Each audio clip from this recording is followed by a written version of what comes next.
नमस्कार। प्रवास अक्षय न्यूज नाटक और आप सभी का स्वागत है। प्रधानमंत्री नरेंद्र मोदी ने सुरक्षा मामलों की मंत्रिमंडलीय समिति यानी सीसीएस की बैठक बुधवार सुबह 11 बजे बुलाई है। माना जा रहा है कि पाकिस्तान पर सैन्य कार्रवाई को लेकर इस बैठक में कोई बड़ा फैसला हो सकता है। हम आपको बता दें कि एक सप्ताह के भीतर सीसीएस की यह दूसरी बैठक होगी। दूसरी ओर पाकिस्तान यह बात समझ चुका है कि भारत सैन्य कार्रवाई करने वाला है, इसलिए पाकिस्तान के रक्षा मंत्री ख्वाजा आसिफ ने कह दिया है कि भारतीय सेना कभी भी हमला कर सकती है। उन्होंने कहा है कि यह एक ऐसी हकीकत है जिसे हम जानते हैं। ख्वाजा आसिफ ने कहा कि सेना ने पाकिस्तान सरकार को भारतीय हमले की संभावना के बारे में जानकारी दे दी है। हालांकि पाकिस्तान को यह समझ नहीं आ रहा है कि भारत इस बार जमीन से आकर हमला करेगा या आकाश से या जल मार्ग से। इसलिए उसने अपनी तीनों सेनाओं को सक्रिय कर दिया है और भारत को गीदड़ भभकी देते हुए परमाणु बम से हमले की धमकी दे रहा है। हम आपको बता दें कि भारतीय हमले की बढ़ती संभावना को देखते हुए पाकिस्तान अपने महत्वपूर्ण प्रतिष्ठानों की सुरक्षा करने में जुट गया है। खबर है कि पाकिस्तान के प्रमुख शहरों के ऊपर पाकिस्तान एयरफोर्स ने कॉम्बैट एयर पेट्रोल्स तेज कर दिए हैं। रिपोर्टों के मुताबिक पाकिस्तान वायुसेना यानी पीएफ ने कराची, इस्लामाबाद, रावलपिंडी और स्कर्दू जैसे प्रमुख शहरों के ऊपर कॉम्बैट एयर पेट्रोल्स यानी सीएपी को काफ़ी बढ़ा दिया है। बताया जा रहा है कि पीएफ ने सैदू शरीफ और स्कर्दू जैसे अग्रिम एयरबेस को सक्रिय कर दिया है, जहां JF-17C ब्लॉक 3 लड़ाकू विमान PL-10 और PL-15 मिसाइलों से लैस हैं। देखा जाए तो पीएएफ द्वारा कराची, इस्लामाबाद, रावलपिंडी और स्कर्दू के ऊपर सीएपी को तेज करना आक्रामक रक्षा मोड में एक रणनीतिक बदलाव को दर्शाता है। हम आपको बता दें कि पाकिस्तान का आर्थिक केंद्र और एक प्रमुख नौसैनिक अड्डा होने के कारण कराची का हवाई क्षेत्र महत्वपूर्ण है। वहीं इस्लामाबाद और रावलपिंडी पाकिस्तान के राजनीतिक और सैन्य मुख्यालयों वाले शहर हैं। इसी तरह गिलगित बाल्टिस्तान में नियंत्रण रेखा के पास स्थित स्कर्दू का कादरी एयरबेस रणनीतिक रूप से महत्वपूर्ण है, क्योंकि यह लद्दाख और सियाचिन ग्लेशियर के निकट है। वहीं दूसरी ओर पाकिस्तानी सुरक्षा बलों ने जम्मू कश्मीर में नियंत्रण रेखा पर संघर्ष विराम समझौते का लगातार 5वीं रात उल्लंघन किया और इस उल्लंघन का दायरा बढ़ाते हुए सोमवार को जम्मू जिले के अखनूर सेक्टर को भी निशाना बनाकर गोलीबारी की। यह लगातार 5वीं रात थी जब पाकिस्तान ने पिछले सप्ताह पहलगाम में हुए आतंकवादी हमले के बाद भारत और पाकिस्तान में बढ़े तनाव के बीच नियंत्रण रेखा पर बिना उकसावे के गोलीबारी की। एक रक्षा प्रवक्ता ने कहा कि 28 और 29 अप्रैल की मध्यरात्रि को पाकिस्तानी सेना ने नियंत्रण रेखा के पार कुपवाड़ा और बारामूला जिलों के साथ साथ अखनूर सेक्टर में भी बिना उकसावे के छोटे हथियारों से गोलीबारी की। उन्होंने बताया कि भारतीय सेना ने इस उकसावे का सधा हुआ और प्रभावी तरीके से जवाब दिया। इस गोलाबारी में किसी के हताहत होने की फिलहाल कोई सूचना नहीं है। दूसरी ओर पाकिस्तानी वायुसेना के अभ्यास और वहां के नेताओं की परमाणु बम की घुड़की पर रक्षा मामलों के विशेषज्ञ जीडी बख्शी ने करारा प्रहार किया है और कहा है कि बस अब कुछ ही समय बाकी है जब दुष्ट राष्ट्र को उसकी औकात बता दी जाएगी। पाकिस्तान पे बिजली कड़कने वाली है तो उनकी तो बत्ती बंद है, हवा खिसकी हुई है, पैनिक में है, पैनिक है पाकिस्तान में। ठीक है साहब, कभी कराची से जहाज निकाल के स्कर्दू और क्या कहते हैं गिलगिट बाल्टिस्तान में भेज रहे हैं, वहाँ से देख रहे हैं कि हमारी नेवी आ रही है कराची की तरफ, तो फिर पसीने छूट रहे हैं ठंडे। उनके जो हैं टैंक्स, आर्मर्ड कार्स वगैरह ये सब वो बॉर्डर की तरफ आ रहे हैं, अफगानिस्तान का बॉर्डर खाली कर रहे हैं, बलूचिस्तान को खाली करके आगे भेज रहे हैं। इन्होंने अभी तालिबान के बरखिलाफ 2 एयर अटैक किए थे जनाब, बड़े घोड़े पे चढ़ के, और कोई 52 औरतें बच्चे मारे थे अफगानिस्तान के गांव में। वो भी चिड़े बैठे हैं, वो भी आगे की तरफ आ रहे हैं।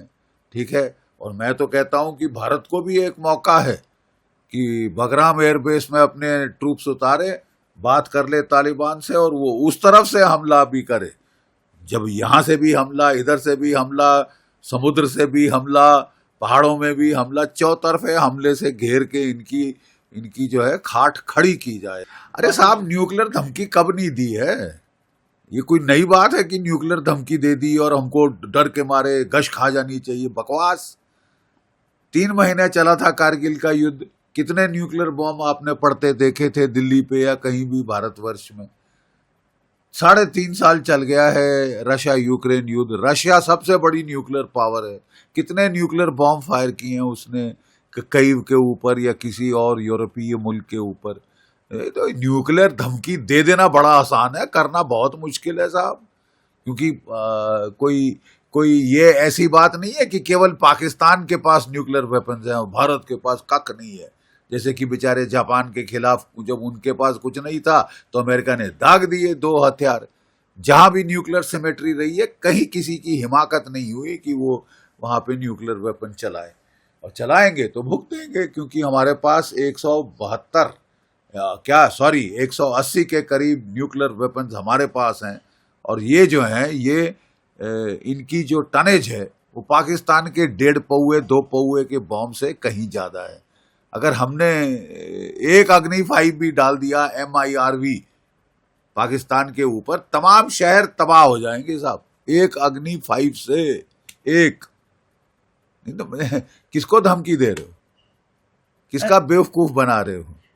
बिल्कुल एडमिट किया है वो तो। 30 साल से कह रहे हैं साहब हम टेररिज्म करते आ रहे हैं अमेरिका के लिए, तो हमें क्यों दोष देते हो, अमेरिका से पूछो ना, है?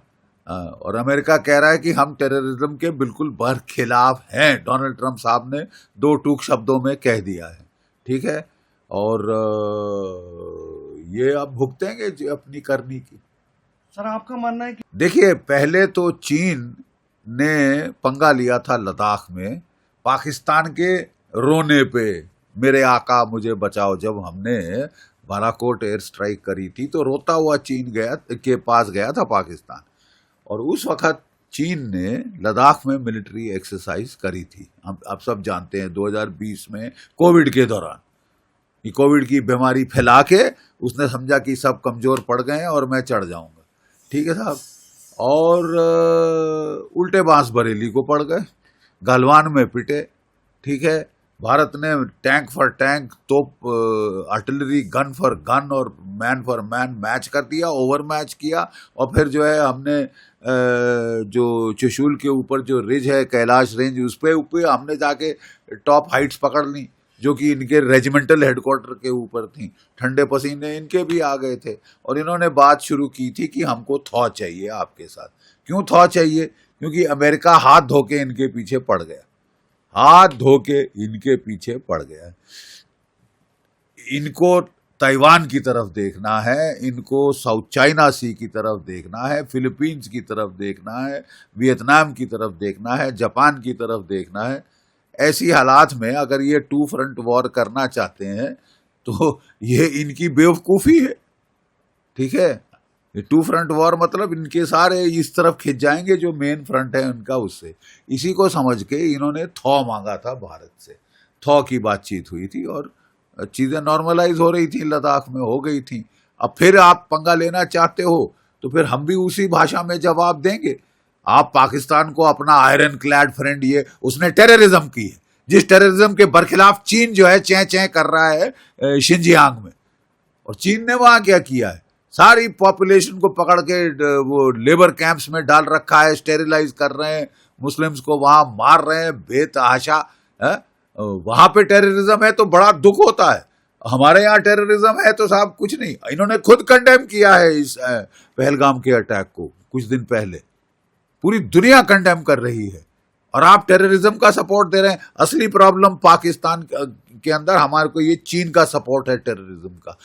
चीन ने पाकिस्तान के न्यूक्लियर हथियार बनवाए, ठीक है, और चीन ने पाकिस्तान को जो है वो रॉकेट, मिसाइल, सब कुछ टेक्नोलॉजी चीन ने दी है। अब भी पाकिस्तान रोता गया है चीन के पास, मेरे आका मुझे P-15 beyond visual range missile दो, मेरे को HQ-19 surface to air missiles दो, मेरे को बचाओ, मैं तो मारा गया बेमौत। तो तुमने करनी ऐसी करी तो मार खाओगे ना साहब, ठीक है। और वहां से खबर कुछ अनकन्फर्म्ड है लेकिन आ रही है कि ये जहाजों में भेज रहे हैं कुछ वेपन्स वगैरह, और तुर्की इनको एमुनेशन भेज रहा है, क्योंकि पाकिस्तान ने अपना एमुनेशन, रिजर्व एमुनेशन यूक्रेन को बेच मारा था, ठीक है साहब। 7 से 10 दिन का इनके पास नॉर्मली रिजर्व होता है, वो 3-4 दिन के ऊपर आ चुका है। अब ये हाथ पैर मांग के वहां से वो कह रहे हैं कि तुर्की फ्लाई इन कर रहा है एमुनेशन इनकी तोपों के लिए। तो मेरा सरकार को मेरा अनुरोध है कि अब जल्दी कर दीजिए। अब जो है, क्योंकि देखिए सिंपैथी होती है, टेररिज्म स्ट्राइक के बाद पूरे दुनिया की सिंपैथी भारत के पास। धीरे धीरे वो सिंपैथी लोग भूल जाते हैं, ठीक है। तो इजरायली जो करते हैं वो तो खैर बहुत जल्दी करते हैं, लेकिन हमारा हमेशा जो हमारा रहा है शैली लड़ने की, ठीक है साहब, हम अच्छी तरह तैयारी करके मार मारते हैं, और ऐसी मार मारते हैं जो जिंदगी भर याद रहे, ठीक है साहब। मसलन 1971 मार्च में बोला था हमारी सैम मैनेकशॉ को इंदिरा गांधी ने कि आप करिए, कुछ करिए बांग्लादेश का। तो उसने कहा था मैडम मुझे तैयारी करने दीजिए, तैयार करके मैं 100% 100% गारंटी दे रहा हूं आपको सक्सेस की। और 100% से ज़्यादा सक्सेस मिला साहब। पाकिस्तान के 2 टुकड़े हो गए थे तब। अब ये बिना बेवजह हमारे लोगों को मार रहे हैं, उचकू चौधरी बन रहे हैं। अपने आराम से अपने घर में देखो, अपनी इकोनॉमी ठीक करो। दुनिया भर का ठेका ले रखा है इस मुनीर मुल्ला मुनीर ने दुनिया भर का ठेका ले रखा है, इस्लाम फैलाने का, गजवाए हिंद करने का, बांग्लादेश में तख्ता पलटने का, पंजाब में उंगल देना, जम्मू कश्मीर में उंगल देना। तो फिर कभी ना कभी तो आपकी उंगल तोड़नी पड़ेगी ना साहब। और अब मोदी जी ने रॉयट एक्ट पढ़ दिया है, तो अब साली जान निकल रही है। कभी चीन के पांव तलवे चाट रहे हैं, कभी तुर्की के तलवे चाट रहे हैं। आपने क्या समझा? आप ऐसे ही 26 भारतीय मारकर 17 घायल करके सीटी बजाते निकल जाओगे। ये रोजमर्रा का ये ड्रामा हो गया। तो जो कुछ भी, अब आप कुछ भी कहीं से मंगाओ, आपको करारी मार तो पड़ने वाली है, बिजली कड़कने वाली है साहब। अब कल परसों, 10 दिन बाद, 20 दिन बाद, महीने बाद, ये सब हमारी सेना के चीफ डिसाइड करेंगे और आदेश आएगा मोदी जी से। That's it. अगर आप भी लेना चाहते हैं देश दुनिया की तमाम जानकारी तो आज ही सब्सक्राइब करें हमारे चैनल को। साथ ही नीचे दिए बेल आइकन को जरूर दबाएं ताकि हर अपडेट आप तक पहुंच सके।